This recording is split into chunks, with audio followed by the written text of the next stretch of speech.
Hello friends, welcome to Niguti. तर आज निगुतीमध्ये मी तुम्हाला दाखवणार आहे गणपती बाप्पासाठी झटपट मोदक कसे बनवायचे ते। तर त्यासाठी मी तुम्हाला आज दाखवते कोकोनट मावा मोदक। चला तर मग आपण पटकन कृती करायला घेऊ। आपण कोकोनट मावा मोदक बनवण्यासाठी घेतलेले पाव किलो मावा, त्याचबरोबर मी इथे अर्धा वाटी डेसिकेटेड कोकोनट घेतलेले। तुम्ही ओला नारळ सुद्धा किसून घेतला तरी सुद्धा तो चांगला लागतो, पण मी इथे डेसिकेटेड कोकोनट घेतलेले। त्याचबरोबर मी इथे 3/4 कप पिठी साखर घेतलेली आहे आणि मी घेतलेले ड्रायफ्रुट्सचा क्रश करून घेतलेला आहे, काजू बदाम पिस्त्याचा। त्याचबरोबर आपण थोडीशी वेलची घ्यायची आहे, एक थोडासा अर्ध्या चमच्यापेक्षा कमी वेलची पावडर घेतलेली आहे मी। त्याचबरोबर आपल्याला लागणार आहे तूप। चला तर मग आपण कोकोनट मावा मोदक बनवायला घेऊ। तर मावा मोदक बनवण्यासाठी कढईमध्ये मी 2 चमचे तूप घेतलेले आहे। तूप आपलं गरम झालं की आपण ह्याच्यात मावा घालणार आहोत। तर मावा आपल्याला हाताने असा थोडा हे करून घालायचा आहे। हाताने थोडा असा करत तुम्ही टाका मावा। हा एकदम फ्रेश मावा घेतलेला आहे मी, त्यामुळे तो एकदम सॉफ्ट आहे।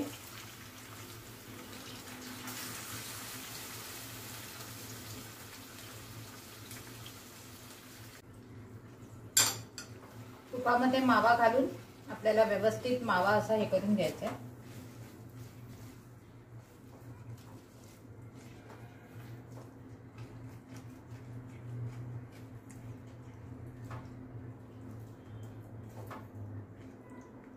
एक 2-3 मिनिटं मावा आपण असा परतवून घेऊ तुपामध्ये मस्त।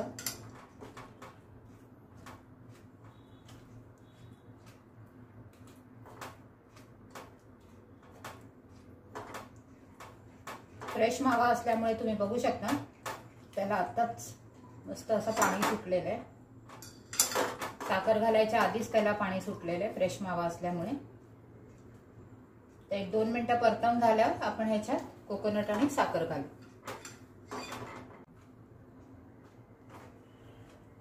मावा आपण तुपात चांगला 2-3 मिनिटं परतवून घेतलाय। माव्याचा असा सुंदर सुगंध येतोय।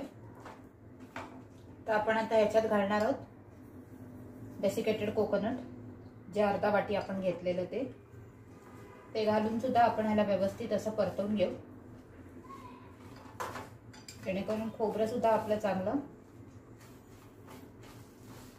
2 मिनिटं त्याला वाफ लागेल खोबऱ्याला। तुम्ही बघू शकता आता माव्यामध्ये जे पाणी होतं ते खोबऱ्याने सोक केल्यामुळे आता ते थोडंसं घट्ट झालंय। खोबरं घातल्यावर सुद्धा 1 मिनिटभर आपण ह्याला असं थोडंसं परतवून घेऊ।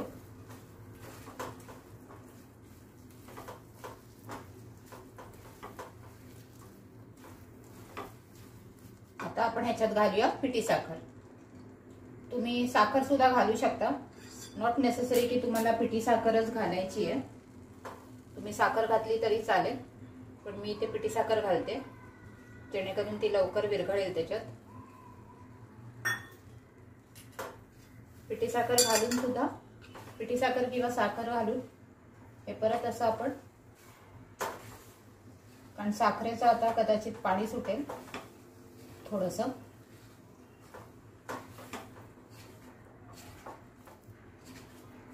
तुम्ही अशा पद्धतीने त्याला स्टर करत राहा।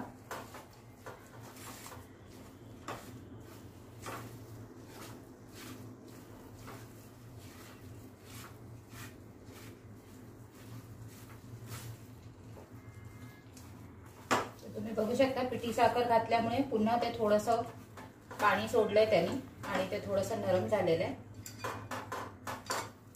1-2 मिनिटं आपण असं स्टर करत राहूया ह्याला।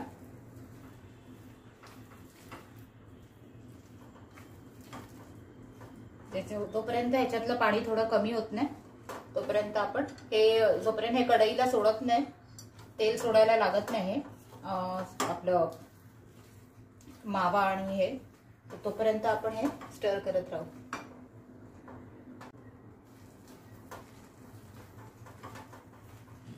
आता आपण पिठी साखर, नारळ आणि मावा सगळं मिक्स करून हे आपण 2 मिनिटं स्टर केलेलं आहे। हे जोपर्यंत हे मिश्रण तूप सोडायला लागत नाही तोपर्यंत हे आपल्याला असंच हे करत राहायचंय, ढवळत राहायचंय. तसं स्टर करत राहूया आपण. 1-2 मिनिटात हे तूप सोडायला लागेल तेव्हा आपल्याला समजेल की आपलं हे मिश्रण तयार आहे. 2 मिनिटं परतवल्यानंतर तुम्ही बघू शकता आपलं मिश्रण तयार आहे. हे कढई सोडायला लागलेलं आहे. तुम्ही बघू शकता हे असं डव सारखं होत चाललंय. तर या स्टेजला आपण घालणार आहोत ह्याच्यात चिमूटभर वेलची पावडर,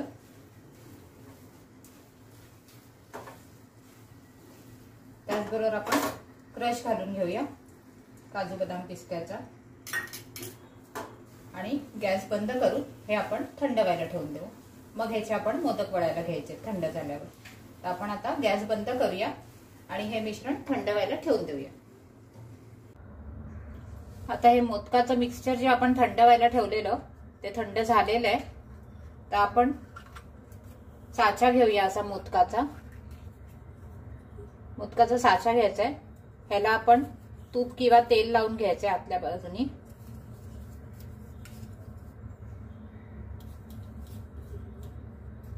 असं व्यवस्थित ह्याला तूप किंवा तेलनी ब्रश करून घ्या किंवा हाताने लावा आणि मग असा बंद करायचा आहे. आपल्या हाताला सुद्धा व्यवस्थित तेल लावून घ्यायचंय. मी तूप लावते कारण मला तूप बरं पडतं, तर मी तूप लावते. आता हे सारण आपल्याला या साच्यामध्ये इथून असं घालायचंय.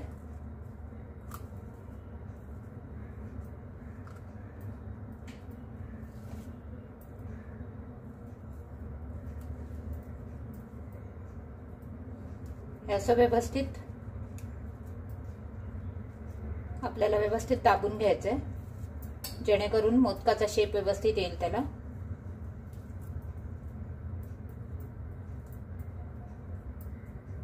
असं पूर्ण फुल होईपर्यंत आपल्याला हे असं करून घ्यायचंय आणि मग एकदम अलगद हाताने आपल्याला हे उघडायचंय. तुम्ही बघू शकता आपला मोदक किती छान प्रकारे तयार झालेला आहे. तर अशाच पद्धतीने आपण बाकीचेही मोदक करून घेऊ. परत हा साचा बंद करायचा आहे आणि पुन्हा किंवा तुम्ही असं हातात घेऊन असं बारीक करून ह्याला असं इझिली टाकू शकता ह्याच्यात.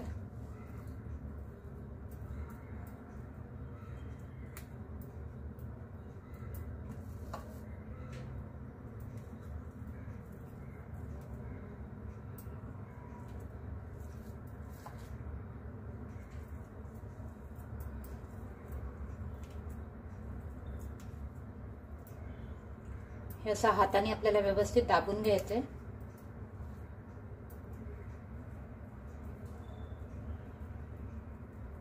याचं पूर्ण हे फुल होईपर्यंत, ह्याच्यावर भरू नका, हे असं होईपर्यंत आपण हे करून घेणार आहोत आणि मग हे अलगद हाताने आपल्याला हे उघडायचंय. तर तुम्ही बघू शकता किती सुंदर आपले मोदक बनतायत आणि एका साईजचे बनतात. तशाच पद्धतीने आपण बाकीचे मोदक सुद्धा वळून घेऊ आता. तर अशा पद्धतीने झटपट आपण मोदक बनवून गणपती बाप्पाला नैवेद्य दाखवू शकतो. होप तुम्हाला माझी रेसिपी आवडली असेल तर तुम्ही माझ्या व्हिडिओला जास्तीत जास्त लाईक आणि शेअर करा आणि माझ्या चॅनलला सबस्क्राईब करा. मी अशाच नवनवीन रेसिपी घेऊन तुम्हाला रोज भेटत राहील. त्यासाठी तुम्ही बेल आयकॉन दाबायला विसरू नका. आपण पुन्हा भेटू. थँक्यू.